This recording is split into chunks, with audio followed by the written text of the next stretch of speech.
I've worked missing persons cases for 12 years, and most of them follow patterns you can understand if you look long enough. This one didn't.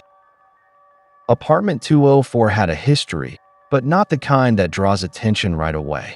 It wasn't violent. There were no reports of forced entry, no neighbors hearing screams, no signs of struggle. What it had instead was a pattern so quiet that it almost went unnoticed. Every tenant who moved into that apartment disappeared after exactly 13 nights. At first, it was dismissed as coincidence. People leave, people disappear, especially in cities where no one really knows each other. But when it happened the fourth time, someone finally connected it. That's when I was assigned to it. By the time I got involved, the apartment had already been sealed twice and reopened twice. Each time, nothing was found. No fingerprints beyond the tenants. No signs of entry or exit. No damage. Just an empty apartment that looked like someone had stepped out and never come back. Then we got the fifth tenant. He wasn't supposed to stay long. Just a temporary renter, someone passing through.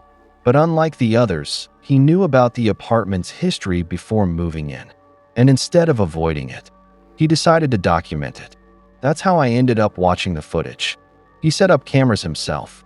One in the living room, one facing the front door, one in the bedroom, and one in the hallway leading to the bathroom. He recorded everything. 13 nights. I watched all of it. The first few nights were normal. Completely normal. He moved in, unpacked, made calls, cooked, slept, lived like anyone else. There was nothing in the footage that suggested anything was wrong. No unexplained movement, no sounds. Nothing that would make you think this apartment was any different from the others in the building. Around the seventh night, small things started to change. The tenant began reacting to sounds that the cameras didn't clearly pick up. He would pause in the middle of something and look toward the hallway, like he heard something just out of range. At one point, around 2 a.m., he woke up suddenly and sat upright in bed, listening. When we reviewed the footage, we amplified the audio. There was something there. A faint sound. Breathing. Not his. Slightly delayed. Like someone standing just outside the room. He got up, checked the apartment, turned on lights, opened the front door, looked into the hallway outside. Nothing. He went back to bed. The next few nights, it happened more often. Always around the same time. The breathing never came from the same place twice, but it was always inside the apartment. By the 10th night, his behavior changed. He stopped turning off the lights. He kept the cameras running constantly, even during the day. He started talking to them. Not like a vlog, more like documentation. He would sit in front of the living room camera and describe what he was hearing, what he was noticing, trying to stay calm, trying to make it sound rational. He said something on the 11th night that stayed with me. He said, "It's not moving randomly. It knows where I am before I move." There was no panic in his voice, just observation. That's what made it credible. That same night, something appeared on the footage that we couldn't ignore. In the hallway camera, for a few seconds, there was a shape. Not clear enough to identify, not detailed enough to describe fully, but present. Standing just at the edge of the frame, facing the living room, completely still. Then it was gone. We checked for glitches. There were none. The 12th night was quieter. Too quiet. No sounds. No movement. Nothing. He barely slept. He stayed in the living room, sitting on the couch, watching the hallway, occasionally checking the door like he expected something to be there. But nothing happened. That's important, because whatever this was, didn't act when he expected it to. The 13th night was the last recording. It started normally. He spoke into the camera again, calmer than before, like he had reached some kind of conclusion. He said he didn't think it was trying to harm him. He said it felt more like it was waiting for something specific. Around 2:13 a.m., he stopped talking. Not abruptly. He just paused, like he was listening again. Then he turned his head slightly toward the bedroom. That's when we heard it clearly for the first time. Breathing. Close. Not from the hallway. From somewhere behind the camera. He didn't react immediately. He stayed still. Then he said something very quietly. He said, "You're closer tonight." There was a long silence after that. Then he stood up, walked slowly toward the bedroom. The camera in the living room stayed fixed. The hallway camera picked him up as he passed. Everything looked normal, until he reached the bedroom door. He stopped, not at the entrance, just before it, like he was waiting. Then, without turning back, he said something that we didn't understand at the time.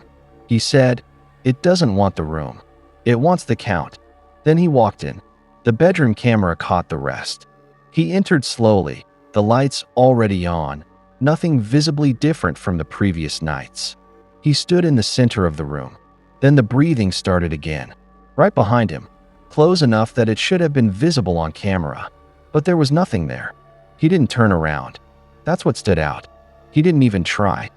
He just said, very calmly, "This is the 13th. And then the video cut.